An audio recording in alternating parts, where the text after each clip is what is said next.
The massive hangar echoed with the voices of hundreds of alien traders, their strange languages mixing into a cacophony that made Marcus Chen's head spin. He stood at the edge of the crowd, his worn mechanics coveralls making him look out of place among the sleek uniforms of professional salvage dealers and corporate buyers. The Zarathian salvage auction happened only twice a year on the neutral trading station of Kepler, 442, drawing buyers from across 17 different star systems. Marcus had saved for 3 years just to afford the transport ticket here. As a human mechanic working on the Outer Rim colonies, he barely made enough to keep his small repair shop running. But he had heard stories about the treasures that sometimes appeared at these auctions: decommissioned military vessels, experimental engines, and technology that could change a small business owner's fortune overnight. The auctioneer, a tall Vornak with silvery scales that caught the overhead lights, gestured toward the next lot. Item 447.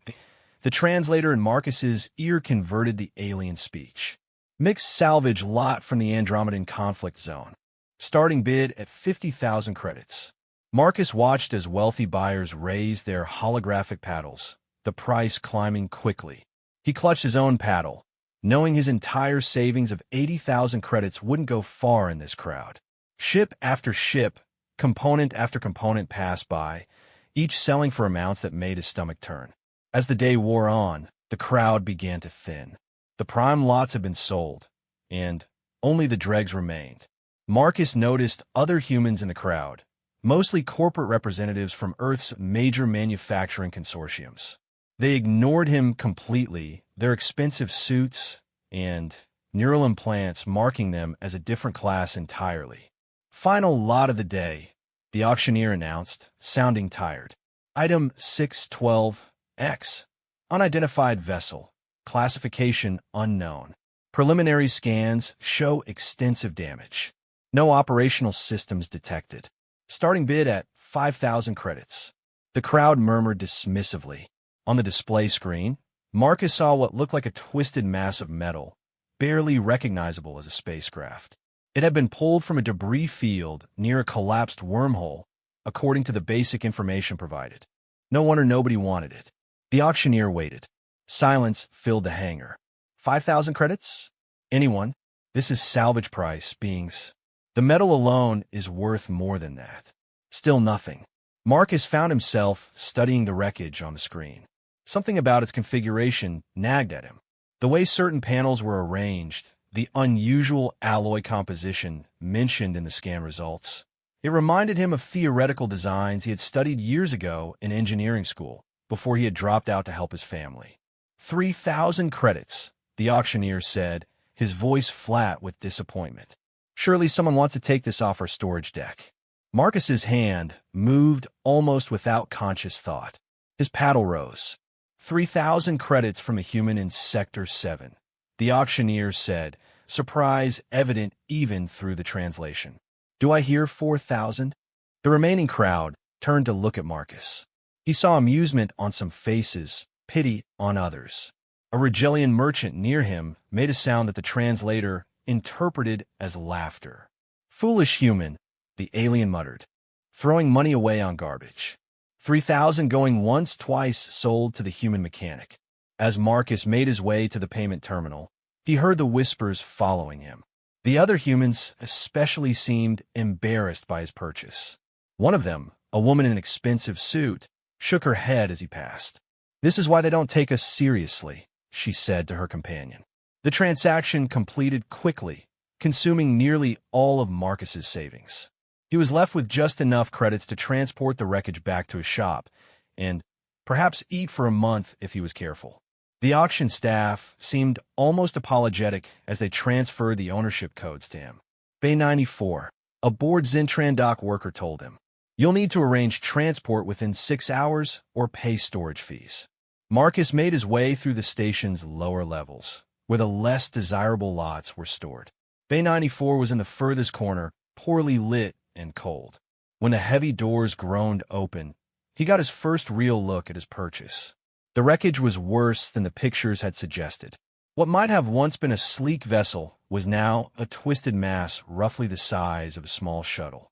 Hull plates were fused together from extreme heat, and entire sections seemed to be missing. Strange scarring covered much of the surface, not from weapons fire, but from something else. Something that had left peculiar crystalline patterns in the metal. Marcus pulled out his portable scanner and began a detailed examination. The readings made no sense. The alloy composition was unlike anything in his database. It seemed to shift between different molecular structures, as if the metal itself couldn't decide what it wanted to be. He found what might have been an engine housing, but the components inside were arranged in ways that defied conventional physics. His comm unit chimed. It was Sal, his business partner back on Colony 7. The old Martian's face appeared on the small screen, his expression concerned. "Tell me you didn't blow all our money on junk," Sal said without preamble. "I bought something," Marcus admitted. "It's interesting." "Interesting doesn't pay the rent, kid. We've got 3 repair jobs waiting and no parts to fix them with. You were supposed to buy a working fusion drive, remember?" Marcus walked around the wreckage, still scanning. I know. But, Sal, there's something about this ship. The metal composition alone is worth studying. And look at these patterns in the hull.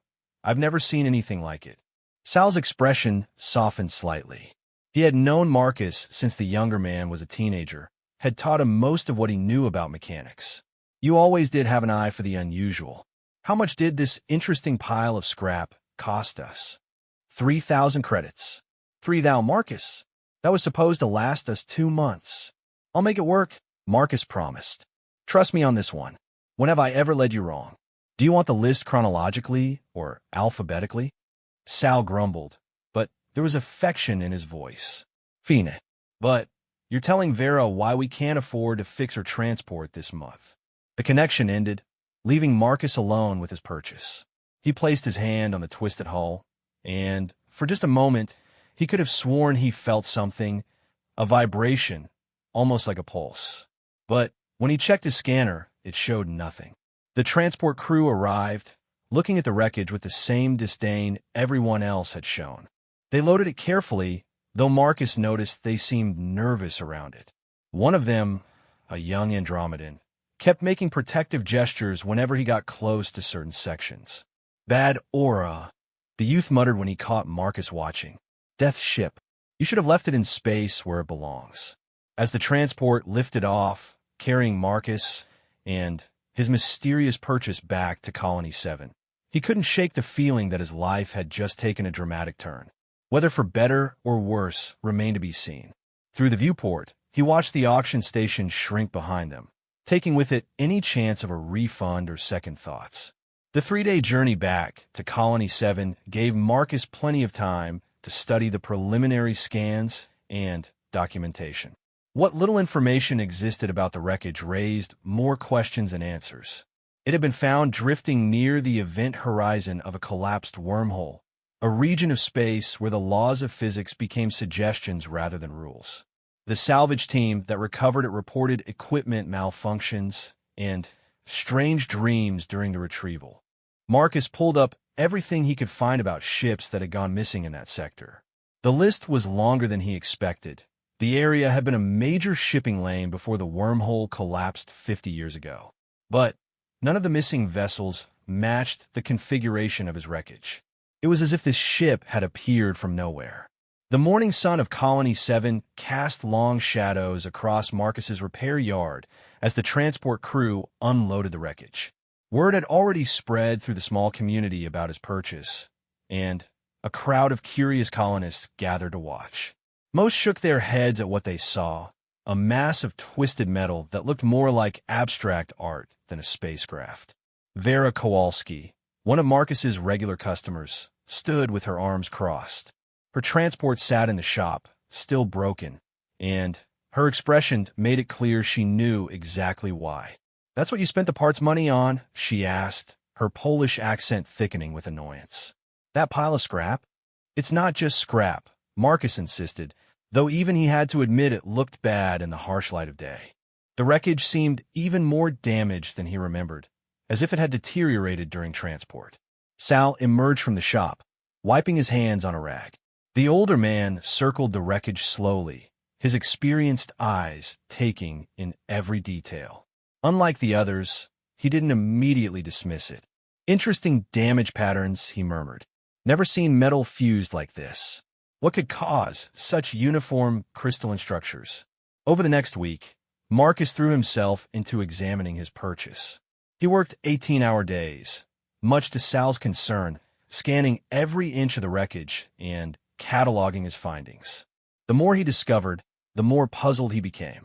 The metal wasn't just unusual, it was impossible. Under certain conditions, it exhibited properties that shouldn't exist in any known alloy. It could become completely transparent to certain wavelengths of radiation. Its molecular structure would shift when exposed to specific electromagnetic fields. Most bizarrely, sections of it seemed to have a form of memory, returning to previous configurations when heated to exact temperatures. Marcus set up a makeshift laboratory in one corner of the shop, filling it with borrowed and cobbled-together equipment. He barely slept, surviving on stimulant drinks and nutrient bars. Sal tried to get him to take breaks, but Marcus was obsessed. He knew he was onto something extraordinary, even if he couldn't explain what it was yet. On the 10th day, Marcus made his first real breakthrough. While examining what he thought was a damaged control interface, he accidentally triggered something. A section of the wreckage suddenly unfolded, revealing an intact chamber about the size of a closet. Inside, suspended in some kind of stasis field, was a device unlike anything Marcus had ever seen. It was roughly spherical, about the size of a basketball, made of the same strange metal as the ship. But this metal was different. It pulsed with an inner light that shifted through colors Marcus didn't have names for. Complex patterns flowed across its surface like living things. "Sal," Marcus called, his voice cracking with excitement. "You need to see this." The old mechanic hurried over, then stopped dead when he saw what Marcus had found. "By the rings of Saturn," he breathed. "What is that thing?" "I don't know," Marcus admitted. "But look at these readings." He showed Sal a scanner display. "It's putting out energy in a pattern I've never seen before. It's almost like it's trying to communicate." They spent the next 3 days attempting to understand the device. Marcus reached out to every contact he had, searching for anyone who might have seen something similar. Most dismissed him outright. A Rim colony mechanic claiming to have found alien technology was hardly credible. But a few were intrigued enough to examine his data. One response changed everything. Dr. Elizabeth Kane, a xenoarchaeologist from the University of New Tokyo, sent a priority message after reviewing Marcus's scans. "Do not, under any circumstances, attempt to activate that device," her message read. "I'm booking passage to Colony 7. I'll be there in 4 days. What you found, it matches theoretical designs we've only seen in ancient texts." The wait for Dr. Kane was agonizing. Marcus forced himself to focus on regular repair work, trying to make enough money to keep the shop running. The colonists had begun to warm up to his discovery, especially after word spread that a university professor was coming to examine it. Some even offered to help with his research. Dr. Kane arrived on a Tuesday morning, accompanied by 2 graduate students and enough equipment to fill a small warehouse. She was younger than Marcus had expected, perhaps 40, with sharp eyes that seemed to take in everything at once. She went straight to the wreckage without bothering with pleasantries. "Fascinating," she murmured, running her hands over the crystalline patterns in the metal. "These formations, they're identical to descriptions in the Zephyrin archives. But those texts are over 10,000 years old." "What exactly did I find?" Marcus asked. Dr. Kane turned to him, her expression serious. "If I'm right, and I pray I'm not, you found a navigator core. They were supposedly created by the predecessors, the civilization that existed before any of our current species achieved spaceflight. Legend says they could fold space itself, allowing instantaneous travel between any 2 points in the universe." "That's impossible," Sal objected. "The energy requirements alone would be impossible by our understanding of physics," Dr. Kane interrupted. "But the predecessors understood things we don't. They built the wormhole network that we still use today, even though we can barely comprehend how it works." She set up her equipment around the device, taking readings from every possible angle. Her graduate students worked with quiet efficiency, documenting everything. As the hours passed, Dr. Kane's excitement grew visibly.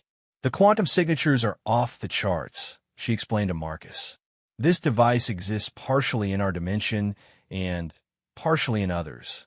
That's why your scanner couldn't make sense of it. It was trying to measure something that isn't entirely here. So what do we do with it? Marcus asked. First, we need to understand it better. With your permission, I'd like to set up a proper research station here. My university will compensate you for the use of your facility and your discovery rights. Marcus felt a mixture of relief and apprehension. The money would save his shop, but he was reluctant to hand over control of his find. I want to be involved in the research, he said firmly. This is my discovery. Dr. Kane smiled.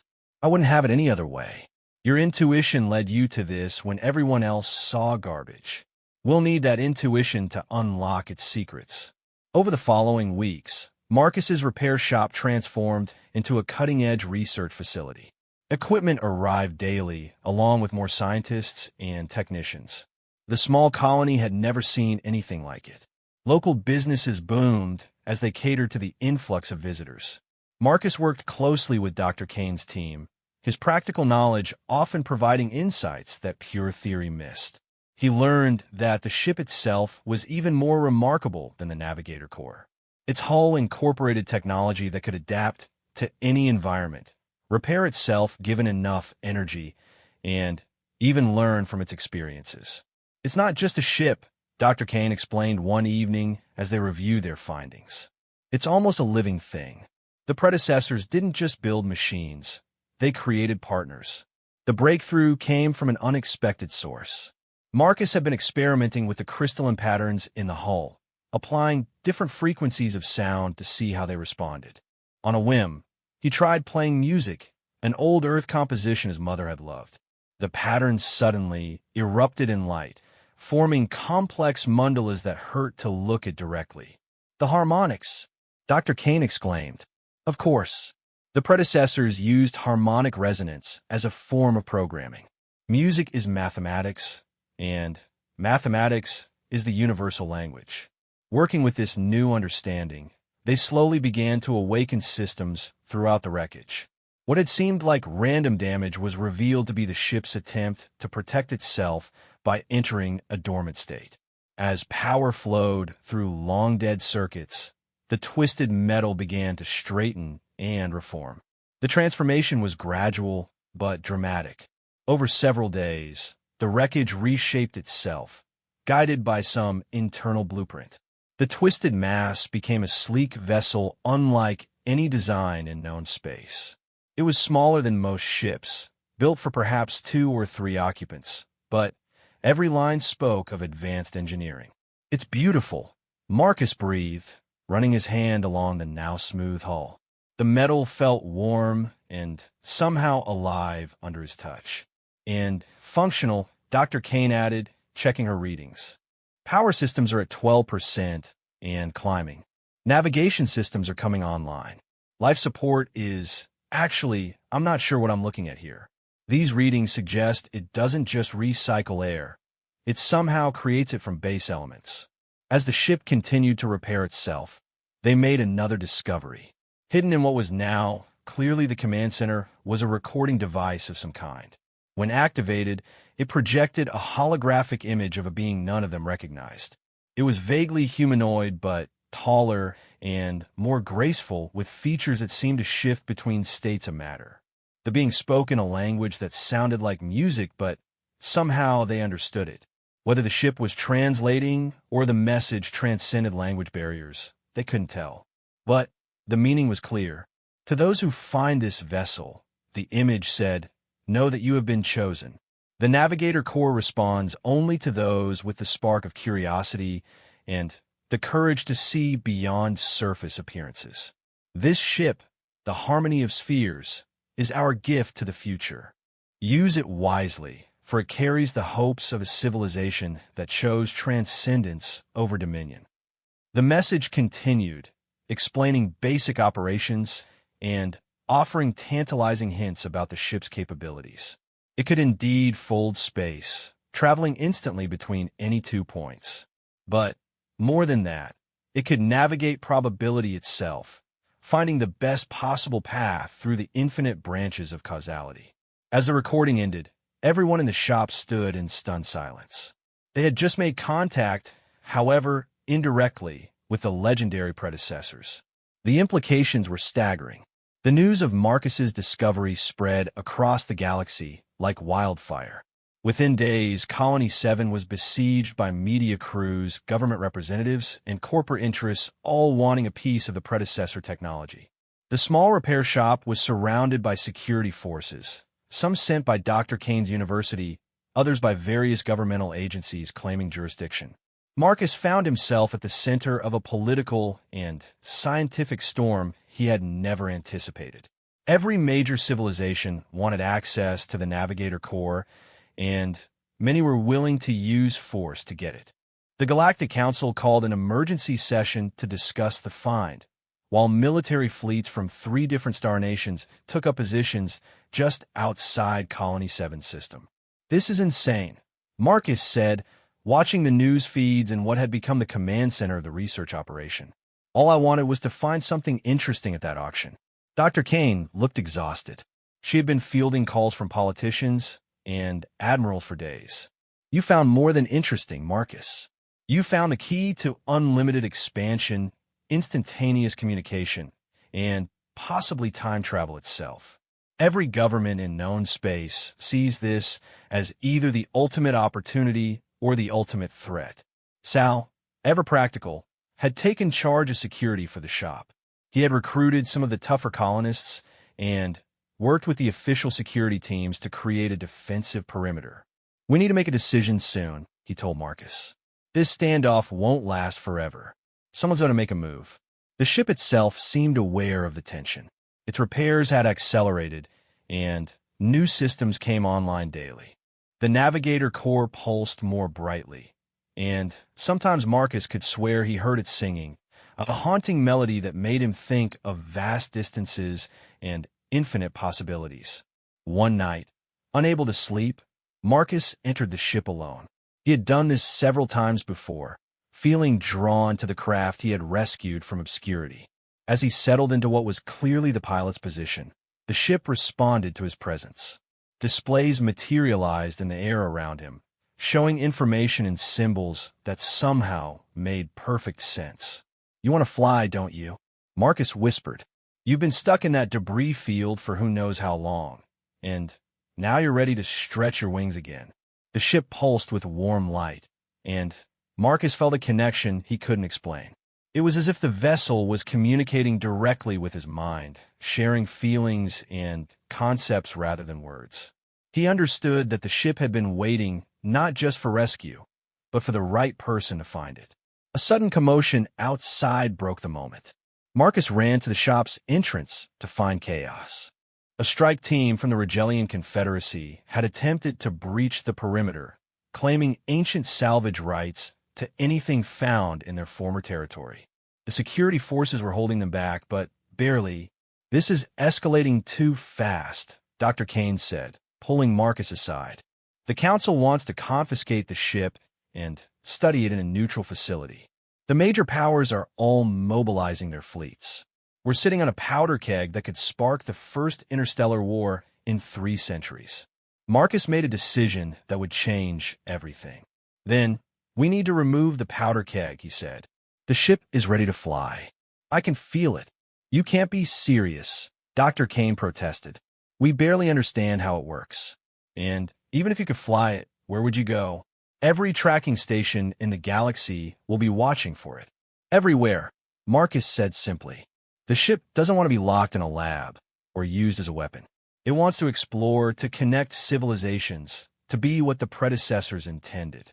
And I think it chose me to help it do that." Sal studied his young friend's face, then nodded slowly. "Always knew you were destined for more than fixing broken drives. What do you need?" The plan came together quickly. While the various factions argued and postured, Marcus and a small team prepared the ship for departure. Dr. Kane despite her reservations, provided crucial assistance. She had come to understand that the scientific knowledge would mean nothing if it sparked a war. The Navigator Corps isn't just a machine, she explained as they made final preparations. It's a test. The predecessors left it for us to find when we were ready, not technologically ready, but culturally ready. Ready to use it for exploration and connection rather than conquest. 3 volunteers agreed to accompany Marcus on the maiden voyage. Sal, despite his age, Dr. Kane's brightest graduate student, Kenji, who had formed his own bond with the ship systems, and, surprisingly, Vera Kowalski, whose transport problems seemed insignificant compared to the adventure being offered.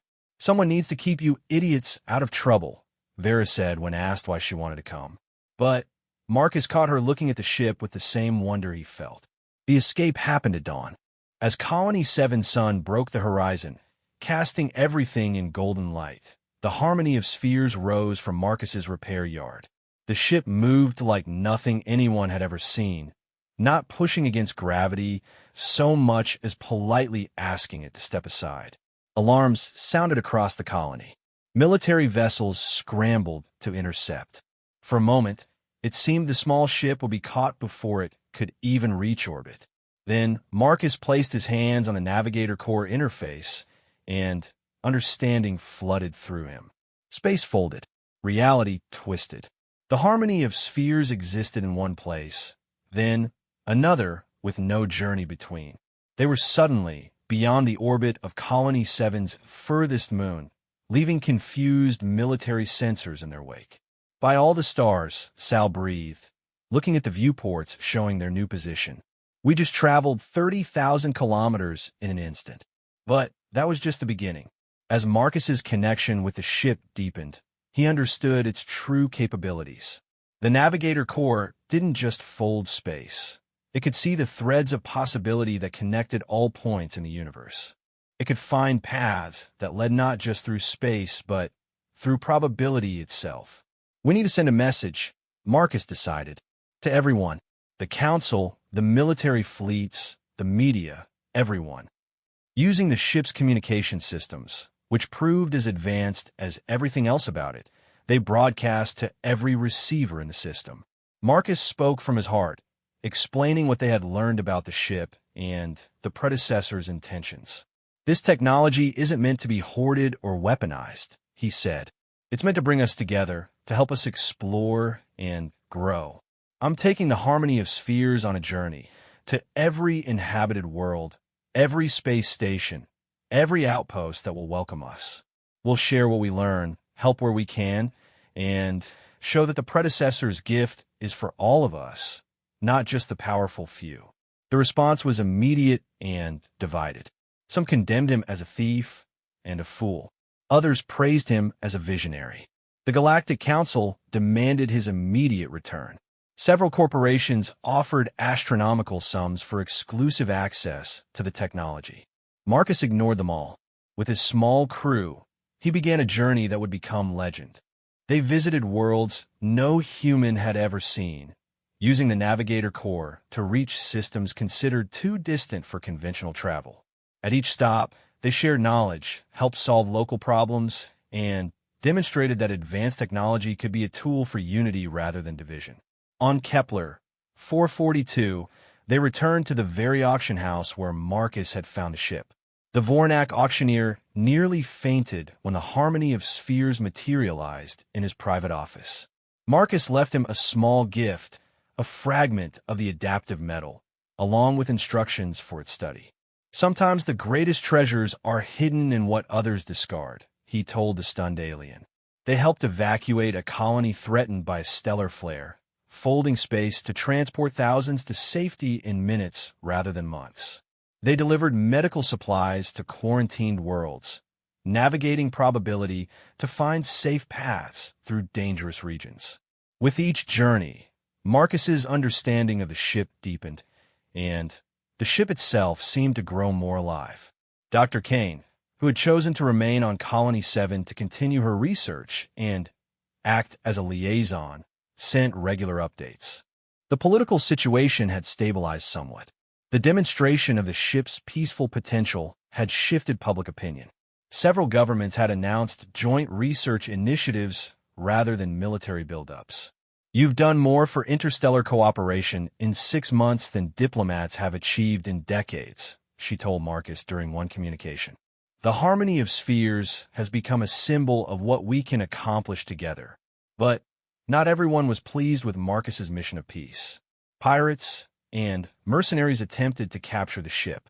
Extremist factions from various species denounced him as a threat to the natural order.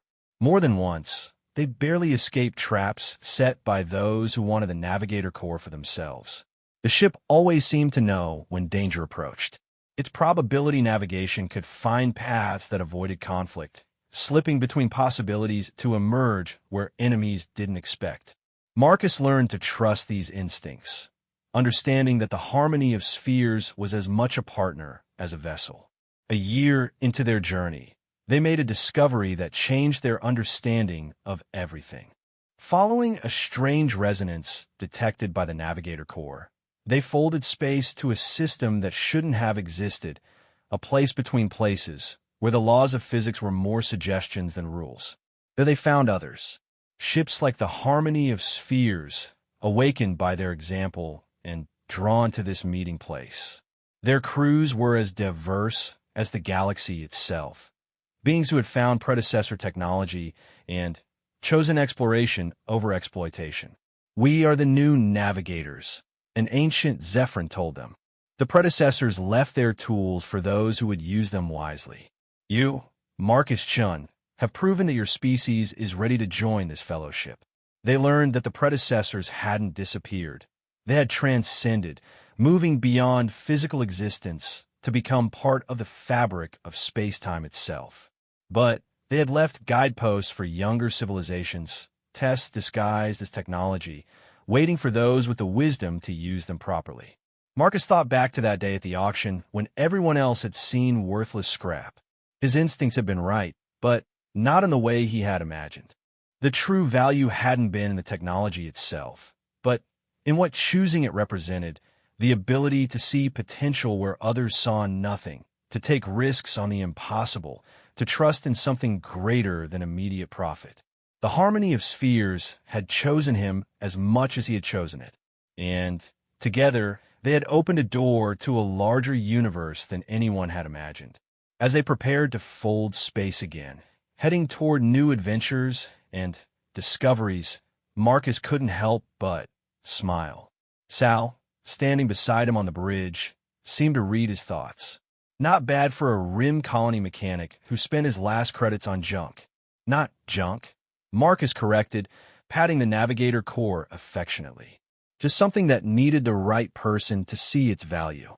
The ship sang its agreement, a harmony that resonated through space and time, carrying them toward infinite possibilities. And somewhere in the quantum foam, the predecessors watched and approved, knowing their legacy was in good hands.